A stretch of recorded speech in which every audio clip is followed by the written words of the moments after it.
اور خدا کی قسم حضرت عبداللہ کی پیشانی میں جب میرے نبی کا نور آیا نا، حضرت عبداللہ کے حسن کی پورے مکہ میں شہرت ہو گئی۔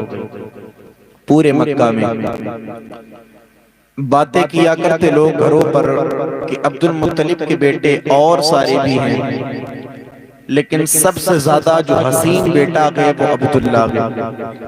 اور حسین ہو بھی کیوں نہ، جس کی پیشانی میں میرے نبی کا نور ہو اور وہ حسین نہ ہو، یہ کیسے ہو سکتا ہے؟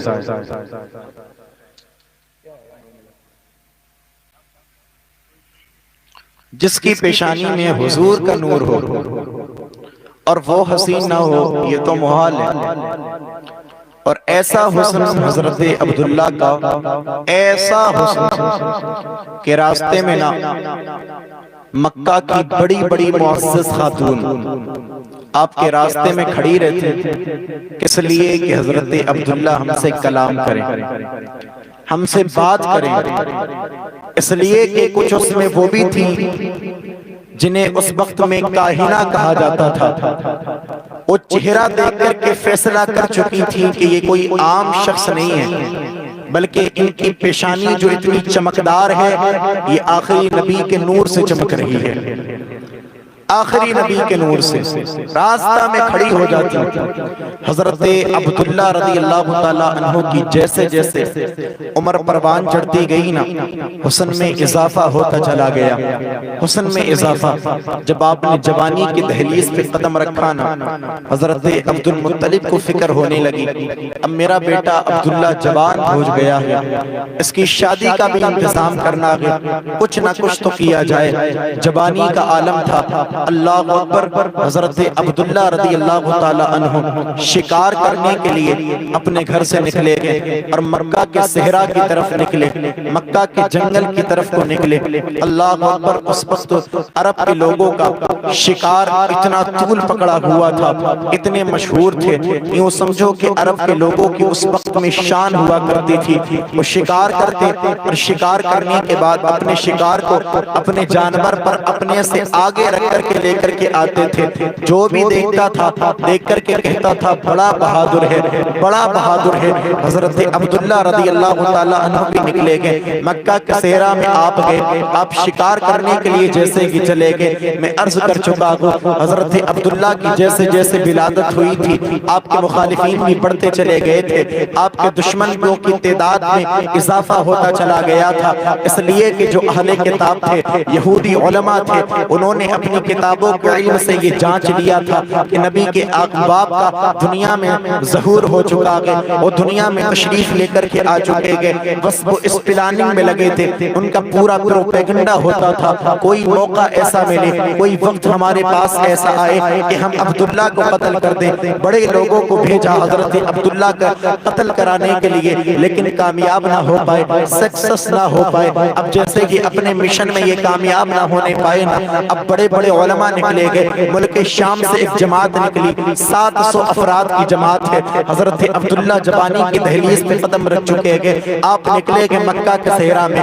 اب شکار کرنے کے لیے گئے ہیں۔ اللہ اکبر۔ شکار کرنے کے لیے کیا جانا ہوا، کیا دیکھتے ہیں، حضرت عبداللہ جیسے ہی اپنا شکار تیار کر چکے اور وار لگانا چاہتے ہیں کہ 700 افراد کی جماعت ملک شام کی طرف سے آئی ہے، حضرت عبداللہ پر تلوار سوچ کر کے لے کر کے آئے گئے، حضرت عبداللہ کی گردن کو تن سے جدا کرنا چاہتے ہیں۔ اتنا ہی دیکھنا تھا، ابھی تلوار چلائی نہیں ہے، لیکن حضرت عبداللہ کے پاس آنے کے بعد یہ جماعت پوری تلوار چلانا چاہتی ہے۔ ابھی تلوار لگتی کہ اس سے پہلے اللہ نے آسمان سے نورانی مخلوق کو نازل کر دیا ہے، اور وہ نورانی مخلوق نے نا اب 700 افراد کا مقابلہ کرنا شروع کیا ہے۔ حضرت عبداللہ ایک سائیڈ میں کھڑے ہو کر کے دیکھ رہے ہیں، آسمان سے 700 افراد کا مقابلہ کرنے کے لیے جب نورانی مخلوق آئی ہے، ان کے چہرے ایسے نہیں تھے جیسے ہمارے ہیں، بلکہ اتنے چمکدار وہ چہرے تھے۔ حضرت عبداللہ ان کو دیکھتے جا رہے تھے، اللہ اکبر سوچتے جا رہے تھے، آج تک ایسا واقعہ میری نظروں نے نہیں دیکھا کہ یہ 700 افراد کی جماعت کا مقابلہ کرنے کے لیے اللہ نے نورانی مخلوق کو نازل کیا کہ حضرت عبداللہ کو کچھ کرنے کی ضرورت نہیں پڑی ہے۔ یہ بڑی بڑی نورانی مخلوق جو آسمان سے نازل ہوئی تھی، یہ جیسے جیسے یہودی علماء اپنی تلوار لے کر کے حضرت حضرت عبداللہ کی سائٹ کو آتے تھے آپ کی گردن کو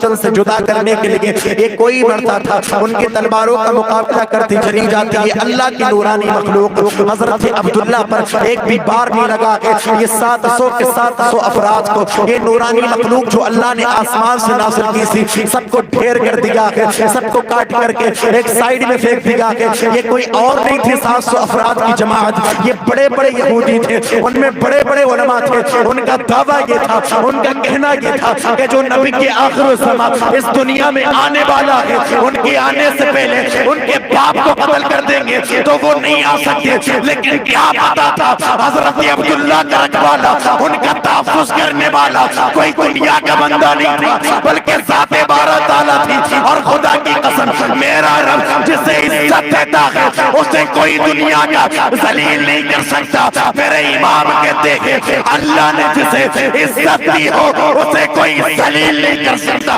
اور اللہ جسے ذلیل کرتا ہے اسے کوئی عزت نہیں دے سکتا۔ نعرہ تکبیر، نعرہ رسالت، سرکار کی آمد، ماشاءاللہ۔ کہیں آپ ذرا یہ حضرت عبداللہ ہیں، بڑے بڑے علماء تھے، ان میں سب کے ہاتھوں میں تلوار، لیکن اللہ نے تحفظ فرمایا، کیسے کر کے؟ آسمان سے فرشتوں کو بھیج کر کے، آسمان سے فرشتوں کو بھیجا، حضرت عبداللہ کی حفاظت کی، اور حفاظت کی نا، اس کے بعد ان سب کو پھیر کر کے رکھ دیا اس نورانی مخلوق نے۔ یہ واقعہ جو ہوا نا، ایک شخص مکہ کے اس صحرا میں تھا اور اس نے پورا ماجرا اپنی آنکھوں سے دیکھا، اور اسی شخص کو کچھ اور نہیں میرے نبی کے نانا حضرت وہب بن عبد مناف کہا جاتا ہے، وہ دیکھ رہے تھے، انہوں نے دیکھا کہ کچھ افراد آئے عبداللہ کو قتل کرنے کے لیے، لیکن نورانی مخلوق نازل ہوئی اور اس نے سب کا خاتمہ کر کے ڈھیر کر دیا۔ حضرت وہب بن عبد مناف دیکھیں نا، آپ کے دل میں کچھ رغبت بڑی، رغبت پیدا ہوئی کہ عبداللہ کوئی معمولی انسان نہیں ہے، اور حضرت عبداللہ کی پاکی کے قصے پورے مکہ میں پڑے جاتے تھے کہ عبداللہ بہت پاک انسان ہے، وہ کبھی اپنی نظریں اٹھا کر کے کسی غیر محرم لڑکی پر نہیں ڈالتے، یہ قصے پڑے جاتے حضرت عبداللہ کے۔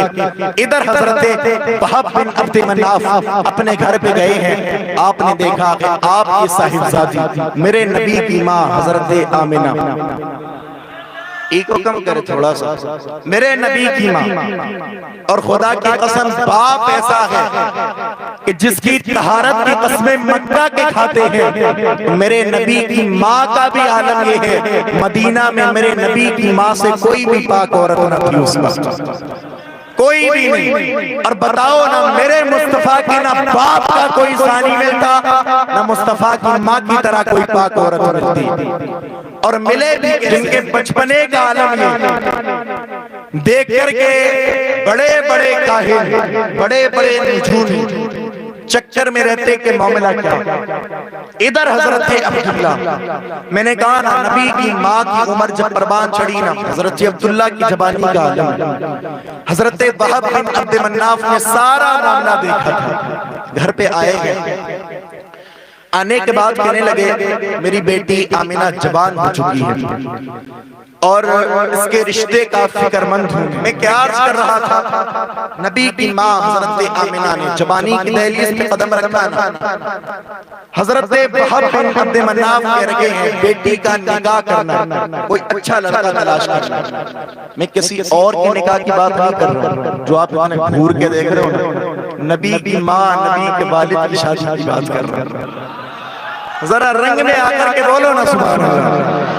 نبی کی ماں کہتے کوئی رشتہ دیکھنا ہے، اور کتنی شان والی ہے نبی کی ماں، کتنی شان والی، رشتہ بتانے والا کوئی آج کل کا بچولیا نہیں بلکہ وقت کے خلیل حضرت ابراہیم۔ ادھر حضرت عبد المطلب پریشان ہے، رشتہ دیکھنا ہے، میرا بیٹا عبداللہ بڑا پیارا ہے، بڑا صاف دامن پاک دامن ہے، اس کے لیے کس لڑکی کو تلاش کیا جائے؟ ادھر وہب بن عبد مناف، میری بیٹی بڑی پاک دامن ہے، بڑی صاف دامن، ایسا لڑکا تلاش کیا جائے جو موافق ہو اس کے۔ یہ سارا ہو رہا ہے، ادھر حضرت عبد المطلب خانہ کعبہ میں آئے ہیں، حجر اسود کو پکڑا کے اللہ عبد المطلب کے رشتے کا انتظام کر۔ ادھر حضرت عبد المطلب لیٹنا ہوا ہے مکہ میں خانہ کعبہ میں، جیسے ہی آپ لیٹے ہیں آپ کی آنکھ لگی ہے، آنکھ کا لگنا تھا، آپ کے خواب میں کوئی اور نہیں بلکہ حضرت ابراہیم خلیل اللہ آئے گئے۔ آنے کے بعد فرمانے لگے، او عبد المطلب پریشان کیوں ہوتے ہو؟ تم یہی سوچ رہے ہو کہ عبداللہ کا رشتہ کہاں کرنا ہے؟ خدا کی قسم ایسے بیٹی کا پتہ دے دیتا ہو، ایسے خاندان کا پتہ دیتا ہو جو تمہارے ہی خاندان سے تعلق رکھتا ہے۔ مکہ کی مدینہ کی زمین پہ چلے جاؤ، وہب بن عبد مناف کی لڑکی ہے، اللہ اکبر، وہ لڑکی بڑی پاک دامن ہے، بڑی صاف دامن ہے۔ وہ لوگوں ذرا غور کرو، میرے نبی کے والدین کی شادی کرانے والا کوئی اور نہیں تھا بلکہ کون تھا؟ جن کو ابراہیم خلیل اللہ کہا۔ ابراہیم نے کہا جاؤ، ادھر حضرت عبد المطلب کی آنکھ کا کھلنا ہوا، میرے نبی کی باری حضرت آمنہ کے مکان کی طرف کو بڑھے، مدینہ میں آئے ہیں، دروازے پر دستک دیا، وہب بن عبد مناف کون ہے؟ کہ میں عبد المطلب، ایک ہی خاندان سے تعلق رکھتے تھے۔ اندر جانا چاہیے کہ وہب بن عبد مناف کیا کہتے ہیں، کیوں آنا ہوا، کس لیے آنا ہوا، بتائیں ذرا۔ تو حضرت عبد المطلب نظریں نیچے ہیں، دیکھیں بیٹی کا ہاتھ مانگنے کا کیا طریقہ تھا صاحب، نظریں نیچے ہیں۔ حضرت عبد المطلب فرمانے لگے وہب بن عبد مناف سے، تمہاری بیٹی کا ہاتھ مانگنے کے لیے آیا۔ کون ہے یہ حضرت عبد المطلب؟ کعبے کے متولی، سب سے بڑا شخص اس وقت میں پورے مکہ میں جسے سمجھا جاتا تھا حضرت عبد المطلب کے ساتھ، لیکن رشتہ مانگنے کا طریقہ نظریں نیچے، کہتے عبداللہ کے لیے ہاتھ مانگنا چاہتا ہو۔ میرے نبی کی والدہ کے باپ حضرت وہب بن عبد مناف نے سنا کہ عبد المطلب میری بیٹی آمنہ کا ہاتھ مانگنے کے لیے آئے ہیں، آپ کے لبوں پہ مسکراہٹ آئی ہے، آپ مسکرانے لگے ہیں، بس مسکرا کر کے عرض کرتے ہیں، وہ عبد المطلب یہ تو میری قسمت ہے کہ آپ میرے دروازے پر آئے ہیں میری بیٹی آمنہ کا ہاتھ مانگنے کے لیے، اگر آپ ہاتھ مانگنے کے لیے نہ آتے تو آپ کے دروازے پر میں آنے والا تھا۔ عبد المطلب کہتے ہیں تم کیوں آنے والے تھے؟ حضرت عبد المطلب سے وہب بن عبد مناف کہتے ہیں میرے خواب میں ابراہیم آئے تھے۔ حضرت عبد المطلب کہتے ہیں تو پھر بات بڑی کیا ہے، تیرے خواب میں بھی ابراہیم نے آ کر کے بتایا تھا اور میرے خواب میں بھی ابراہیم نے کیا تھا۔ نعرہ تکبیر، میرے خواب میں بھی وہی نعرہ رسالت، سرکار کی آمد، ماشاءاللہ۔ اب باتیں ہوئی، اب رشتہ طے ہو رہا ہے کس کا، جس کے ذریعے سے نبی کے آخر الزمان دنیا میں آنے والے، رشتہ ہوا۔ بیٹی کا بھی جواب نہیں، بیٹے کا بھی جواب نہیں۔ اس سے بڑی خاتون کون ہو سکتی ہے جس کی شکم میں میرے مصطفیٰ رہے ہیں؟ حضرت آمنہ کی حضرت عبداللہ کے ساتھ رشتہ طے ہوا، رجب کا مہینہ تھا، سمجھتے ہیں وہ جو لوگ کی نیاز ہوتی ہے اس کو رجب کا مہینہ کہا جاتا ہے، رجب کا مہینہ تھا۔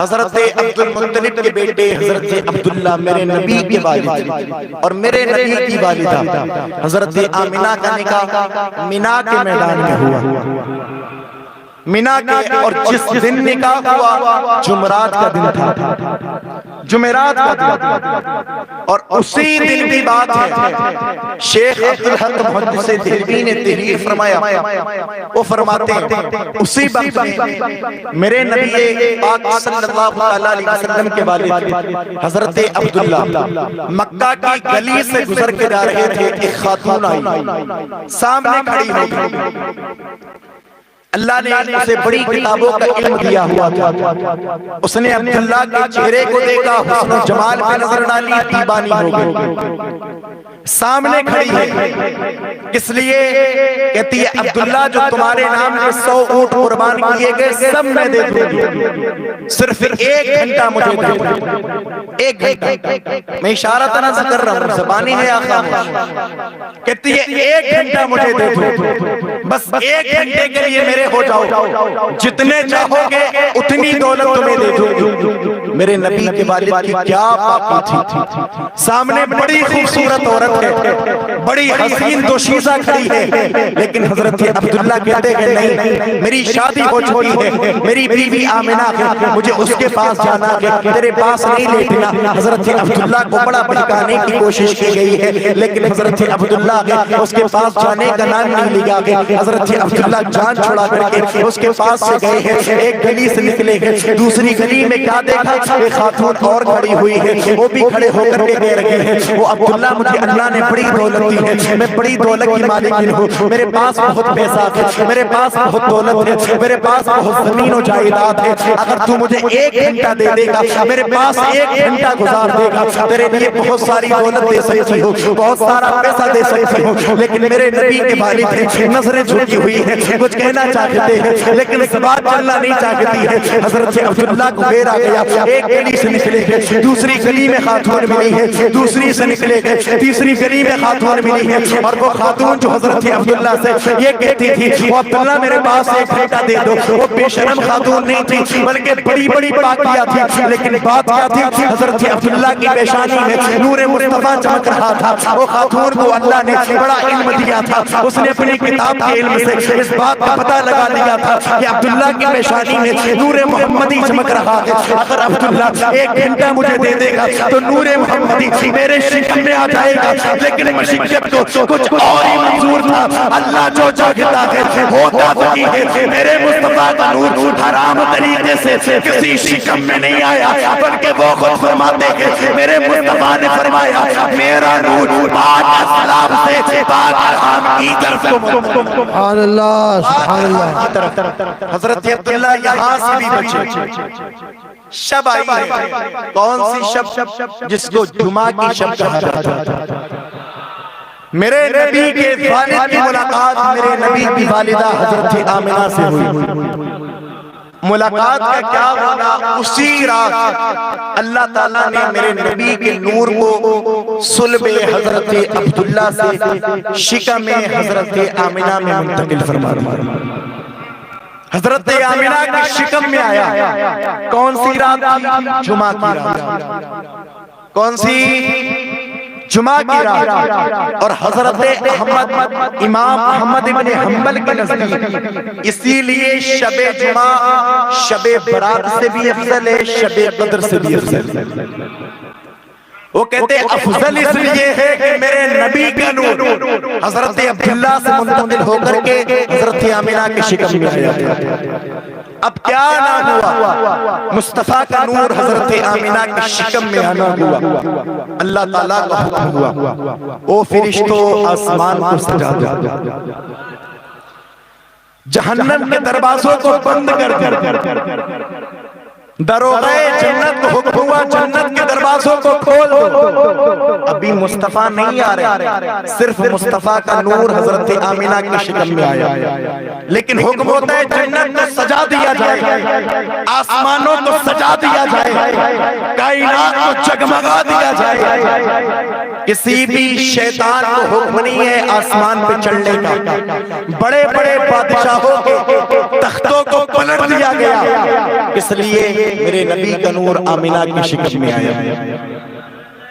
اب ذرا سوچیں اس رات کی شان یہ ہے جس رات میں میرے نبی کا نور حضرت عبداللہ کے صلب سے نکل کر کے حضرت آمنہ کی شکم میں آیا، پھر اس رات کا اندازہ کون لگا سکتا ہے جس رات میں میرے مصطفیٰ تشریف لے کر کے کون لگا سکتا؟ اب ذرا دیکھیں میرے نبی کا نور منتقل ہوا، حضرت آمنہ کی شکم میں آیا، نور محمدی کا شکم میں آمنہ میں گھر کرنا ہوا گیا۔